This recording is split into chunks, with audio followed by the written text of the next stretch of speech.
Hi, welcome to another episode of the Anywhere Uni live podcast. Tonight we are with my friend Charlie from the University of Durham. Durham University is a long-standing British institution and a university that attracts a lot of international students. It's going to be very interesting tonight to talk about English and universities in the UK in general, talking about Durham as an institution, but also about the UK and the specific educational experience that you can get from a British education. So hi, Charlie. Good afternoon. Good afternoon to you. So Charlie has been working in different universities across the UK, University of Exeter, University of Bristol. So he has a lot of experience with international recruitment, whether it's within the EU, but also abroad. So let's start with our first question.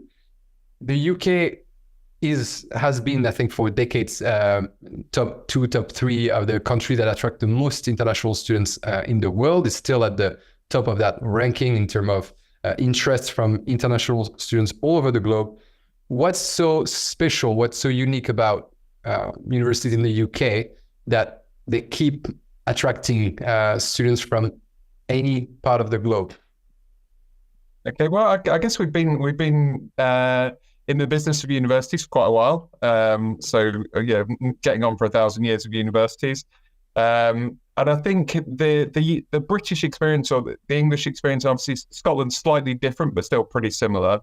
So there's a strong focus on independent learning across most of our programs. I think we do a good job of preparing students for the world of work. You know, there's quite a lot of emphasis on for students to kind of.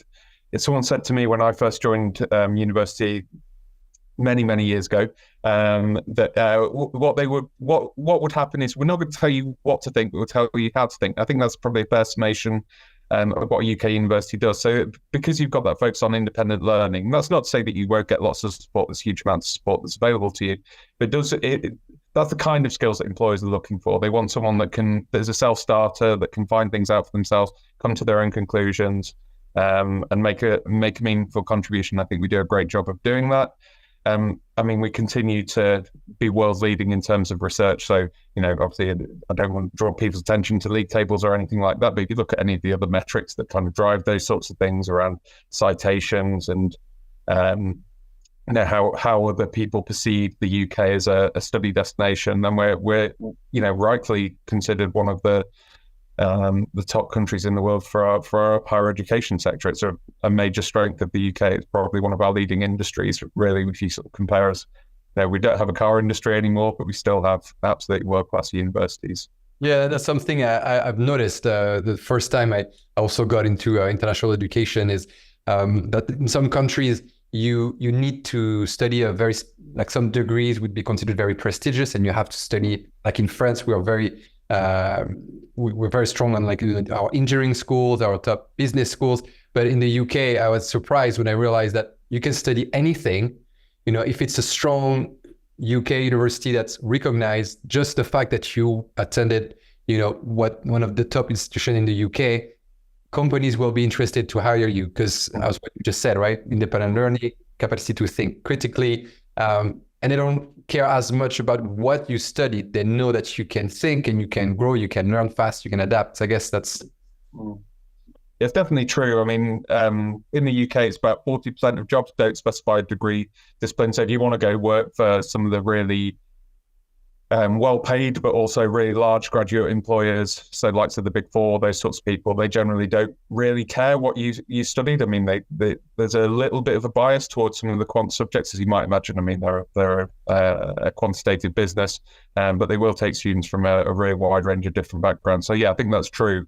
That whatever you come to study, there's a big focus on transferable skills across any discipline area that you choose to study at in the UK. And that's not to say I don't get, I think we still have some really good programs in those areas. And there's some, there are some areas like medicine, where it's a slightly different admissions process, where there's quite a tight limit on the number of students that we can admit into medical programs.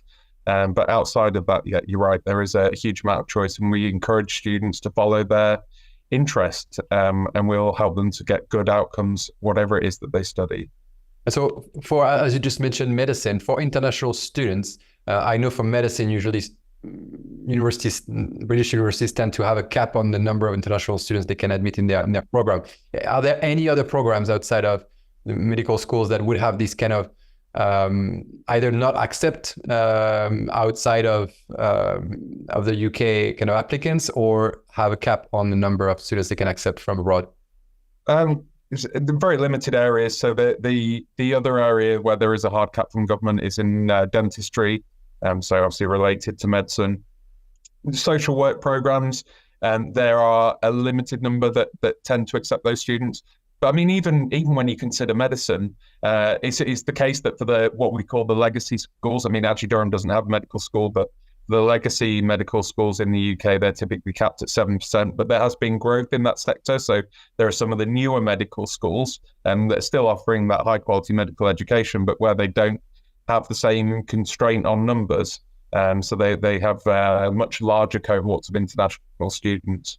There is a bit of a limit around education as well. So typically those limits are in place where students as part of their course are engaged with the state. So it's if you study medicine, you will spend part of your time on your medical course in a hospital, in a training context. And obviously there is a constraint on the number of those places. And it's similar actually with schools. So if you wanted to do, and we largely deliver education at postgraduate level, though Durham does have some undergraduate initial teacher training. For some of those programs, there is quite tight constraints on the number of international students that can be admitted, just because we're reliant on the government and different parts of the government to deliver part of that provision. And obviously their priority is to recruit their own workforce. So they tend to constrain the number of places that are available to students internationally to ensure that those people that do come through go on to work in the NHS or in the education sector in the UK. Okay. Yeah. And so when we look at the higher education globally, our students, they look at lots of different destinations nowadays. They will look at Canada, they will look at Europe, they will look at the UK. The UK is it's probably not the most expensive, but it's one of the very expensive destinations for international students. So what would be a compelling argument when we discuss these destinations with families? Sometimes they wonder, is it worth the investment at the undergraduate level? What would you say to that? So I think the thing to remember is that actually the delivery of the UK education is very expensive. So I mean, I think particularly those students in the EU will think back to the time when you paid the domestic level of fees. That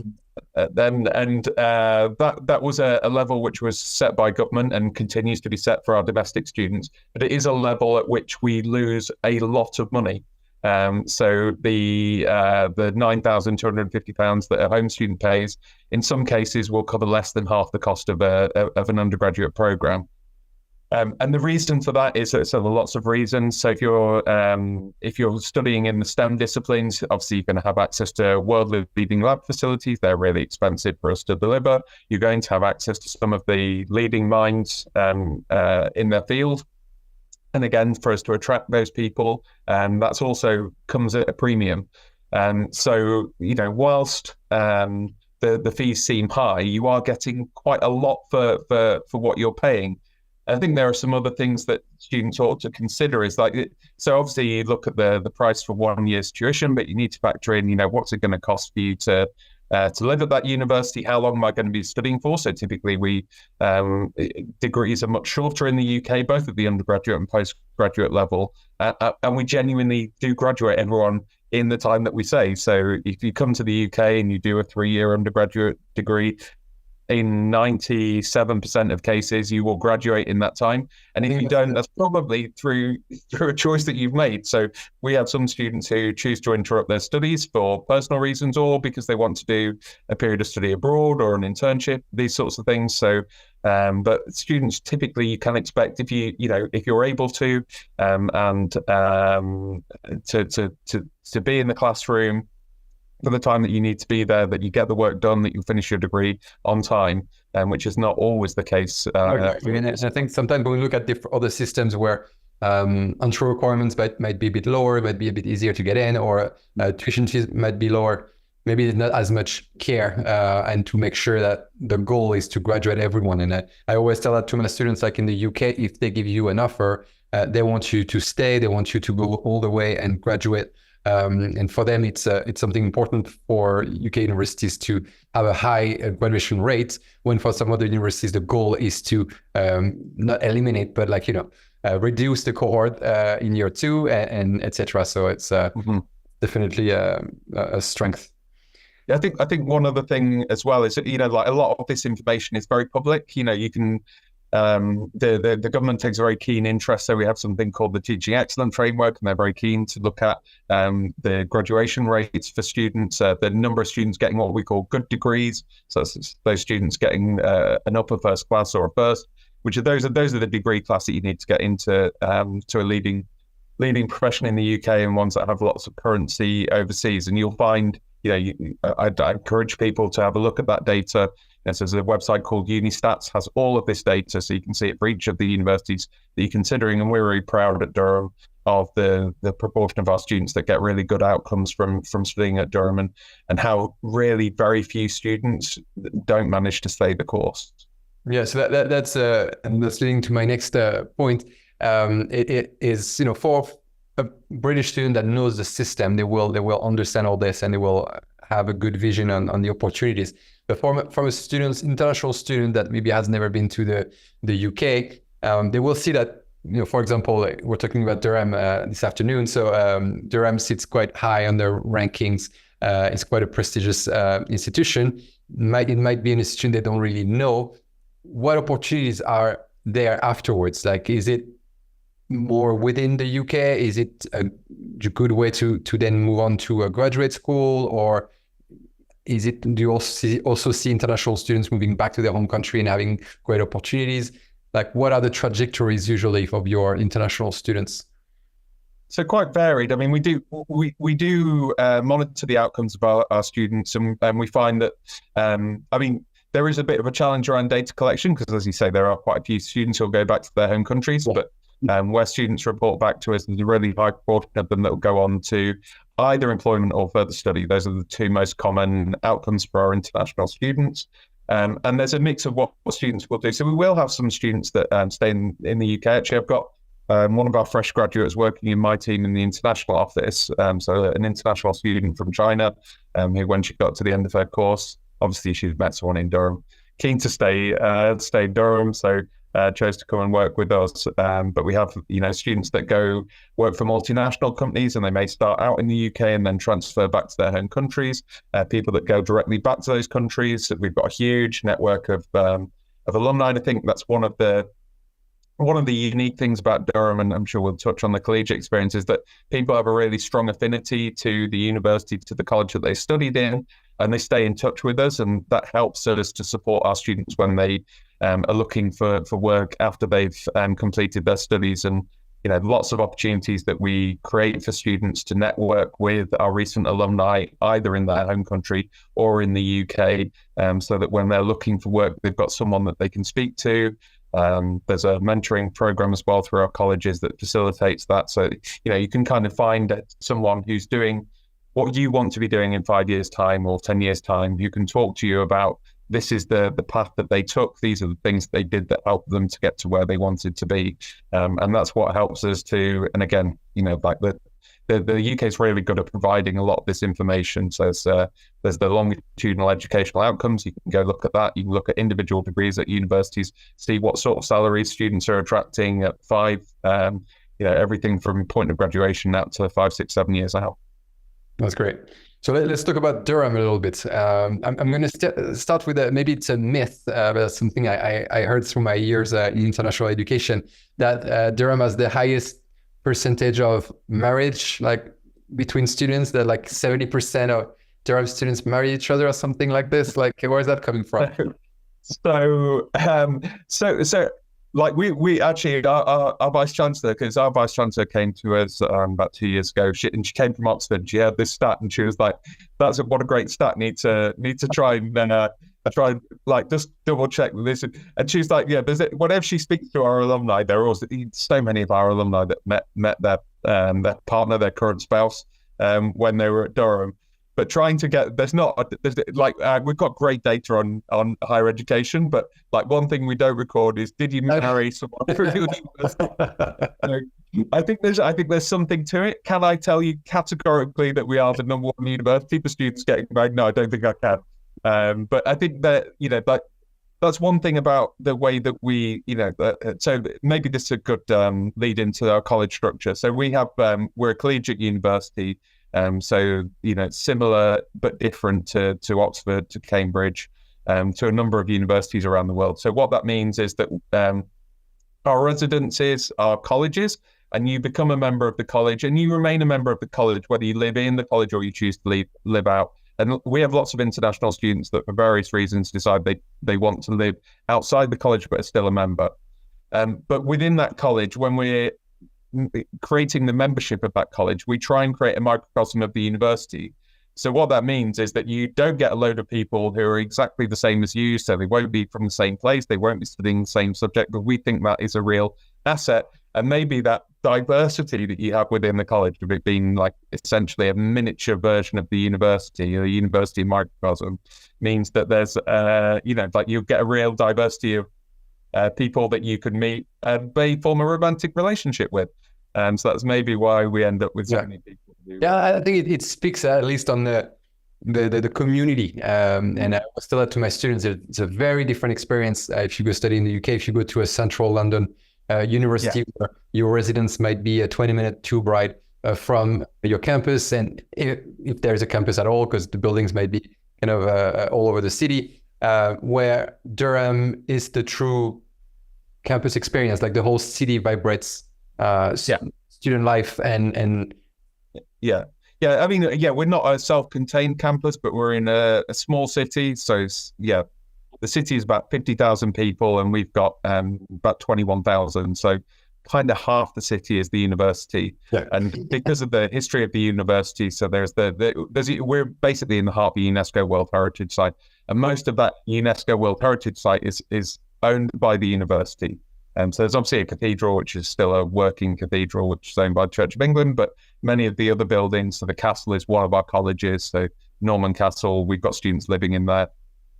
And the Palace Green Library, which used to be the court of the Prince Bishop, that's also part of the university. The history department is just over the other side of the Palace Green.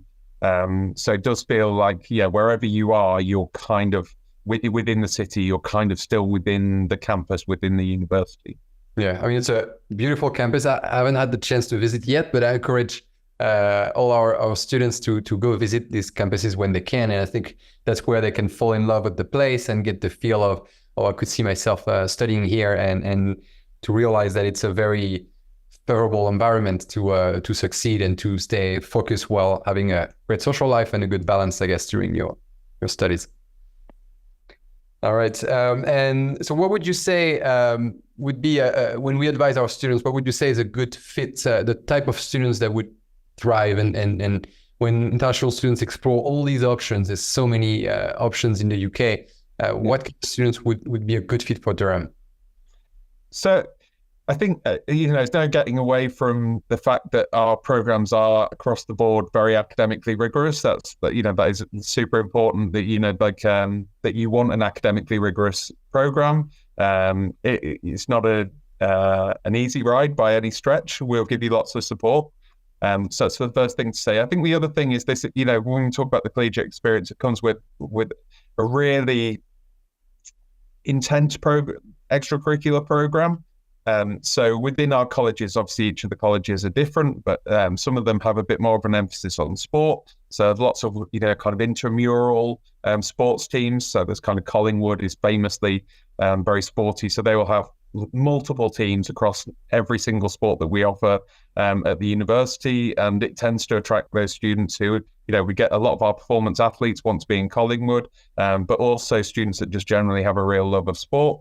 Obviously, one of the kind of stereotypical things about Durham is our formals. So, and if you're in a really traditional college at Durham, so somewhere like Hatfield, Johns maybe, those formals are normally gowned. So that's what it means, that on a weekly basis, you have a nice dinner, you wear your graduation gown, There will be high table, and the principal of the college will invite a speaker to come give you talk about potentially an academic subject. It could be someone from the press or a politician who comes to give you an insight into what it is that they do.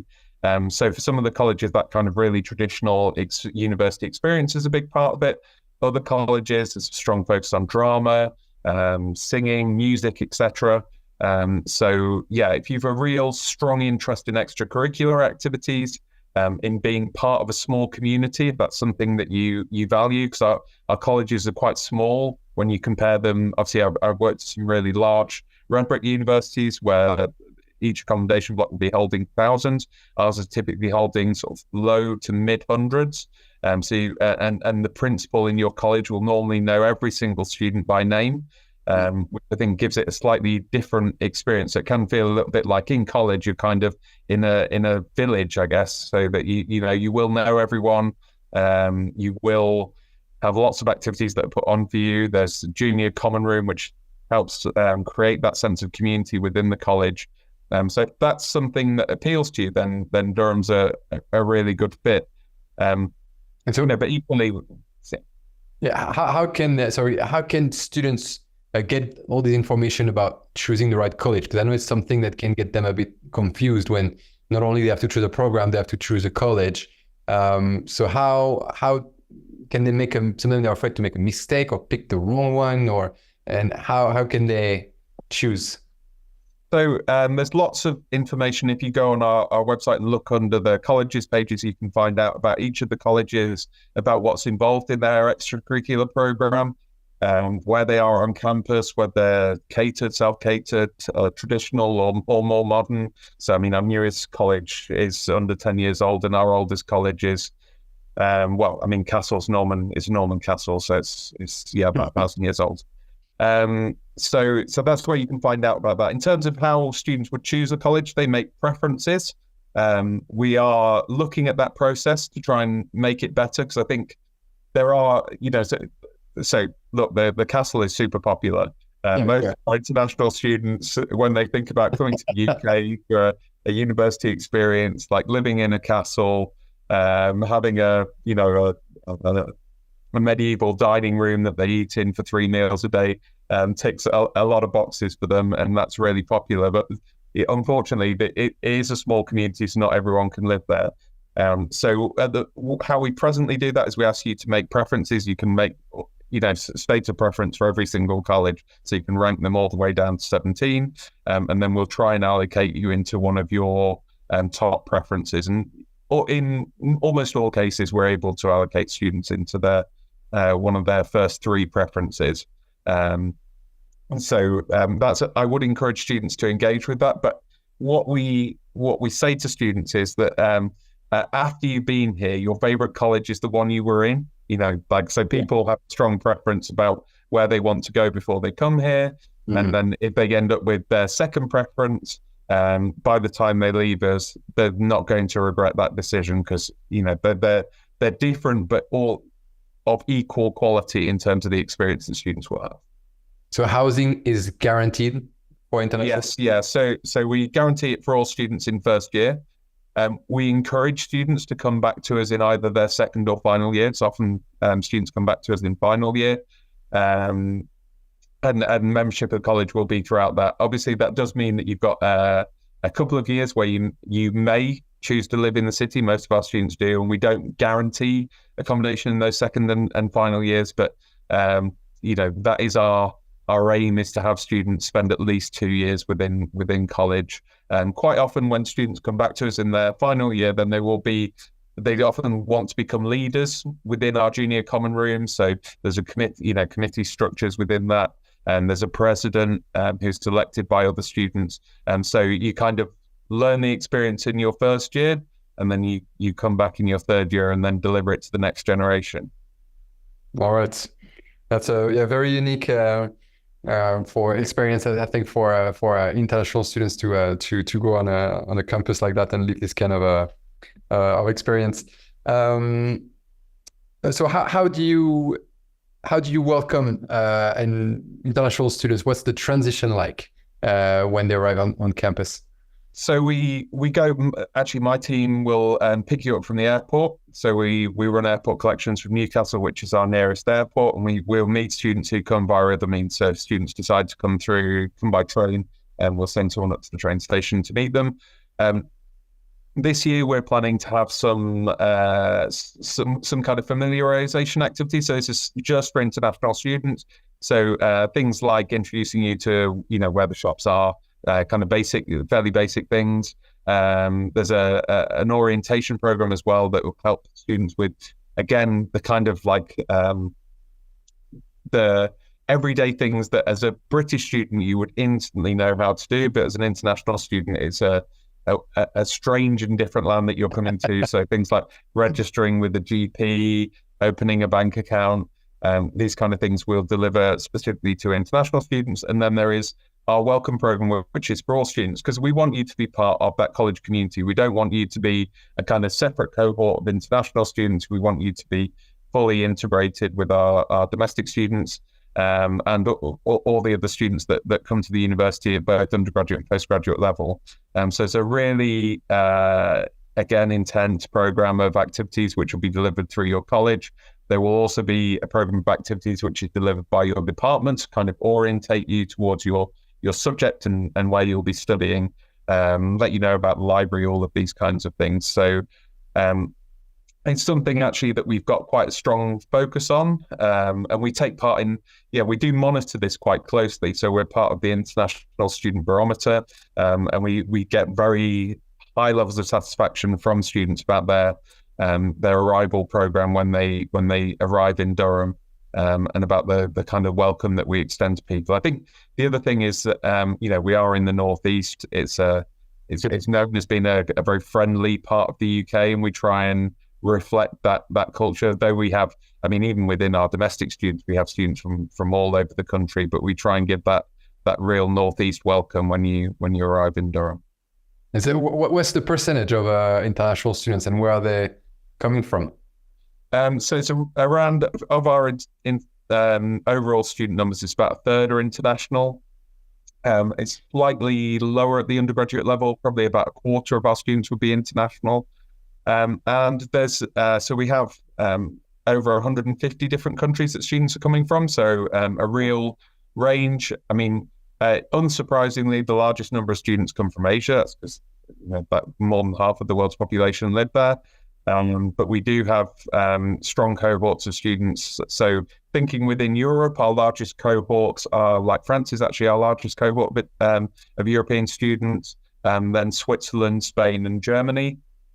We track good numbers of US students. I think our offer at Durham is quite easy to understand for US students. So, it's not uncommon in the US to go to a smaller city or a smaller town. Big focus on extracurricular activities, which we do in spades. So we do have good numbers there. But yeah, there's a real mix, and wherever you come from, if you find yourself at Durham, there'll be you'll find one of your compatriots, but they'll probably be in a different college. Well, that's good. That's actually a great thing to encourage students to meet between domestic and international. And so that you said the similarity with the US in terms of the college, I guess the location and of the campus. But I know you also have some more flexible combined honors program. That's something you don't find in every UK university. So can you tell us a bit about that for students that would have different interests? Yeah, so we have three of these kind of flexible programs, and there's kind of a bit of an overlap between all of them. So we have for those students who've got more of an interest in kind of science and engineering, we have something called natural sciences. If you're more on the arts and humanities side, we have a liberal arts program, which is the focus is in those areas, but again with crossover into the other two faculties. And then we have a combined honours in social sciences. Those programs, so there's a lot of flexibility. So typically we ask students to choose some areas of focus at the start of the course, and they can be up to 4 of those areas. So they'll obviously do, I guess, concentration of their study in those areas. There's flexibility for them to, perhaps if they start out with quite a broad range of subjects, to kind of focus down as they go through, like you might find in a liberal arts type system that you might find in a US university. But again, that kind of flexibility. We also, within those programs, try and create, so there are some courses which are common to all students. So this kind of reflects the direction of travel with education in the UK generally, but on the research side, we're really focused on interdisciplinarity. So in those kind of where there's overlap between different areas. So, just today where I was on a call with one of our partners in Singapore, and we were discussing, kind of the interaction between computer science and education. So use of things like chatbots in MBA education, in primary school, secondary school, etc. So bringing together people from an education background with those from a computer science background, and potentially some, kind of psychologists in there as well. So within those programs, you'll find increasing numbers. We've got a huge drive around sustainability, data, health, that's across Durham and across different discipline areas. So, even within those courses, you kind of got your traditional subjects. You've also got all this interdisciplinarity as well, what the students can dip into. And that's, it's been an area of increased interest, I think, for not just international students, but UK students, this idea of kind of, the build your own degree kind of approach. So when you apply then to these kind of programs, like how would you craft your personal statement? So we keep repeating to our international students to understand what the personal statement is, and that the focus should be on one subject or a similar course within their 5 UCAS choices. So how does it work when they are interested in something like one of these 3 programs that you mentioned? Do they have to indicate already the topics they want to cover? How should they craft it? Well, so what we typically see with people that are applying to those courses, they might not be applying to the same kind of course at all universities. They might be applying for, a single or dual honours programs elsewhere, where they're just studying 1 or 2 different subjects. And our expectation would be that their personal statement will be framed in that way. But what we will do is that we will contact those students afterwards to understand where their interest is, and because we want to kind of make sure we understand, at least in at a high level, where your interests are, so that we don't end up with, it needs to be it is a flexible program, but it has to be. We can't, if everyone that came in for natural sciences wanted to do physics, we'd be in big trouble, because we're kind of overthinking that there's going to be a real mix of different interests in there. So we will write to all of those students, try and understand their interests, and that kind of factors into obviously our decision making, because we'll need to make sure that you've got the right background. If you want to do physics, we'd expect you're going to have to have done a little bit of that before you get to us. Similarly, if you're on the liberal arts side and you're interested in English literature, we're going to expect that you've done a bit of that before you get to us as well. So could you give us a brief overview of how does Durham select their international students? Like, what would be the process on your end? So there is a big focus on academic potential. So we will look at your predicted grades, at your achieved grades if you have them. So that will be the kind of top of our mix. But I used to work at Bristol, and they're very explicit about the fact they don't read personal statements. We very much do. We have a lot of students who are predicted very strong grades, or who have achieved very strong grades. So there is a challenge for us in differentiating between a lot of really capable students. So for those, particularly those really competitive programs, we will need to, when we're trying to make those decisions between very, very strong students, we will want to look at their personal statements to understand the context that they're coming from, what it is that they've done to demonstrate their interest in the subject area. So that's kind of the major secondary component for us after we've looked at predicted grades. And do you look at the school reference? Yes, but mostly in terms of kind of evidencing what we're seeing in predicted grades, and also what the student is saying in terms of their. So, if you come to us as a student and you're applying for music, for example, and you say that you're in the school orchestra or something like that, then we'd expect that to be reinforced by what your referee is saying. So it's a kind of verification process, and also for them to, particularly where you've got, like someone with real exit velocity, where perhaps they didn't do as well lower down the school. So, depending on the system, whether they've got weaker grades at maybe 10th or 11th grade, but they're predicted very high in their APs or whatever it is, and French back. We'd want to see something that's sort of, why the teacher to kind of explain to us a little bit, like, okay, so you might not expect that based on what happened earlier in the school, but this is the reason that we think they're going to do very well. Maybe it's that there's some mitigating circumstances lower down the school, and now that they're on a more even footing, that you expect them to excel. So those are the things that we're really interested in.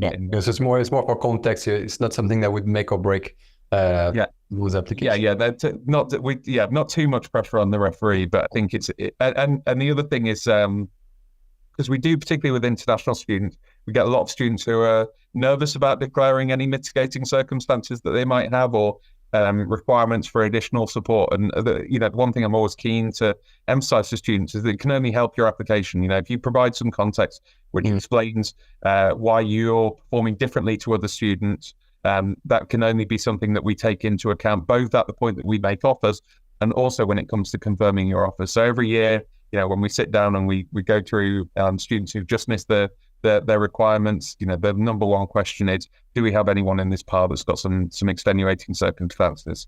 And so when students look at, in the UK, one of the great thing about the UK is that the entry requirements are quite clear. It will say, for this program, we want these higher level subjects, or we want these French back subjects, or we want this or that.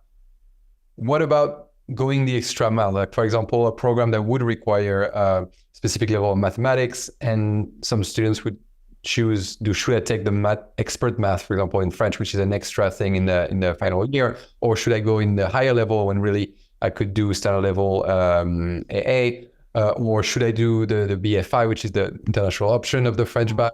Should I take this third language that I can take? So when they're looking at these are the entry requirements, I know the subjects I need to take to qualify. Should I go the extra mile, take all these extra subjects? Would that increase my chances to get in? Okay, so we had this conversation. I had this conversation with a counsellor just today. So there's an A-level school, so they're saying, no, should we be encouraging students to take EPQ or A-level? So we had. I was like, look, I'd go back and have this conversation with admissions, and the truth of it is that we need to make sure that we're fair towards students. So for many of our students, they're taking the A-level curriculum, so they're taking 3 subjects, and that's all they can take. Is that it's not that they have the opportunity to take other subjects and decline to do it. There are some schools where there just isn't the scope for them to do that. They don't offer the EPQ. They might have quite a narrow curriculum offer.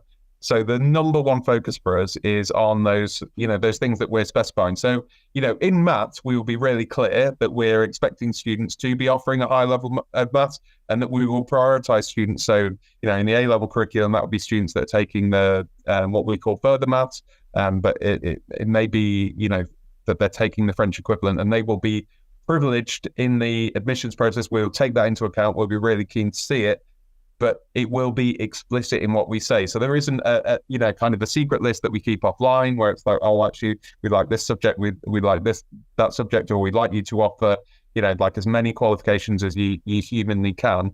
That's not the case. We're always wanting to make sure that that student that didn't have that opportunity to take all of this additional stuff is not prejudiced in our admissions process, that we're not limiting access according to the opportunities that students have had to take various qualifications. We're focused on, in terms of what our core requirements, has this student excelled versus another student? Yeah, there's something that's... Yeah, go ahead. That said, there may be some edge cases where, so as an example, like this year, economics has been crazily popular. Like we've seen a huge spike in applications for economics, both from home and international students. So it's got even more competitive than it would usually be. So that means that we've got, for that kind of subject, we will have really strong students with outstanding predicted grades, and we're struggling to split them. They've all got very strong personal statements. And it may be for some of those students that, the tiebreaker is that additional grade. So it is that, so everything else is equal here. But this student's done has done 4 A levels, this student's done 3 A levels, but everything else is, we can't split the personal statement, and their predicted grades are exactly the same. Their achieved grades are incredibly similar. So in those cases, it may be that it will give you the edge. But the one thing I would say is that actually the most likely outcome is that the volume of study that you do limits your ability to excel in those 2 or 3 subjects that we really care about. And that would be my advice, is that, do not do anything which jeopardizes your ability to get the best possible outcome from those subjects that we specify that we're interested in. If you feel that doing something else is going to make that more difficult, then don't do it. Yeah. I think that's the key advice here.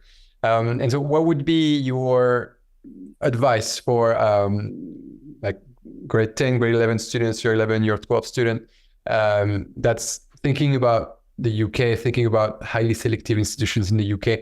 What can they do at that stage to prepare to increase their chances of admission? Yeah, so I mean, the first thing to say is really do your research. It's really important to research not just the institution, but look in detail at the programs that you're going to apply to. Because if you've got a specific interest in say politics, say you're applying to politics, but you're really interested in IR, or in some kind of maybe you're interested in French politics and learning it in the UK, crazy though that might be, then make sure that's something that's going to be covered by the course. But also, if you do that research and you choose programs that are a real good fit for your personal interest, then it helps you to also craft a really good personal statement. So at the really elite end in the UK, so there are kind of 3 universities that are really hyper selective, and they're really wanting to see that you understand exactly what you'd be studying with them. So having done that research and being able to write a personal statement which speaks to that university and the specific course they've got, and shows that you're not just interested in the broad subject area, but interested in what it is that you're going to be studying at that university, then that can help give you the edge in terms of your personal statement. But the other piece of advice is just work really hard. A lot of universities are really driven by academic merit. That's one thing. Is some UK universities will say they practice holistic admissions, but really what we're after is students that are really strong, and in comparison with other places, often in quite a narrow way. So if I speak to people in maths, they're like, I would rather have someone that can, I don't care whether they can speak French. I just care that they can really smash it when it comes to do really complicated maths problems. We put less emphasis on this idea of being a great all-rounder, and more on, if you're studying particularly for one of our standard programs, the more traditional UK programs, are you really good in a narrow way? Yeah, you're preaching to the choir here. When I always have that debate with students, are like, if I want to take the extra math class, I can't continue Latin. Yeah. But you want to study engineering. Yeah. In the UK, you're in the French back, you're already doing philosophy, you're doing history, you're doing geography, you're already doing a lot more in all these areas that they don't really care that much about. So doing Latin will not really change anything. I mean, the one caveat to that is that when you get to it, so we'll select you based on your ability to be really good in a narrow way, more often than not. But when we get you, we will also then try and encourage you to be a better all-rounder. So that's one of the things that we're doing with collegiate experience, having music and theatre and sport, is to try and encourage you to also kind of round yourself out when you get to us. But we know that, for you to succeed on your core program, you just need to be a great specialist. And that's often what drives, and that's true of many other universities in the UK. All right. Okay, so we're getting close to the end here. And we looked at Durham as an institution. We understand now how to apply, and how Durham kind of selects the students they're going to make an offer to. In terms of the finances for international students, are there any ways to look at, is there any, are there any scholarships, anything, are some programs cheaper than others? Like how can students try to manage, if they have a specific budget, to try to see if they can make it to a university like Durham? Yeah, so I think, like our scale of scholarship is smaller than you would find in the US. And actually, at the moment we're undergoing a big review. So yes, not huge amounts I can say about where we'll be next year, but we're hoping to make changes so that we do have a comprehensive offer. So a lot of our scholarship is kind of need-based at the moment, and is focused particularly on sort of global south and things like that. We do spend quite a lot of money. I mean, it's probably small by US standards, but across the university, it's sort of between £3 and £3.5 million that we spend on scholarship for international students. So, there is scholarship out there, and if you look across the Russell Group, you will find that there is scholarship available for students. In terms of cost for different types of programs, actually this tends to reflect the cost of delivery. So the cheaper programs tend to be those that are more lecture seminar based, and the more expensive will be lab based, and the most expensive are clinical. So if you're interested in trying to identify where there's opportunities to make saving, then typically in some of those areas, the likes of history, for example, where like there isn't much opportunity to do lab-based activity in history. There's a lot of external reading that you need to do. That's quite it's much cheaper for universities to deliver that than to let you loose on some of our large kind of lab equipment that we have in fields like engineering. So that's the one other thing to look out for. And the other thing is, I think students often feel that they haven't got much chance of getting those scholarships, and actually that's in terms of those scholarship programs, there's lots of students that will be eligible that don't apply. So do put yourself forward for those kind of programs, and do have a look at what universities have available, because there are opportunities for international students. And actually, universities really keen. I have a lot of conversations with our academic staff, and they're really keen to expand access for international students. And hopefully, we'll have something positive to say on that front in the not too distant future. That's great. And so, when do students apply for these? Do they apply at the same time as they apply to the university? Do they wait to receive an offer and then they can apply? How does it?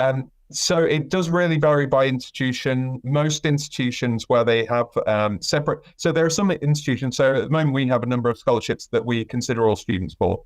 So in our business school, they look at your application, make a decision based on the application. So there's no need for a separate to apply separately. One example of a sort of competitive scholarship program. So Bristol have quite a large program, and they have two different deadlines. So those deadlines are typically after you've made your application.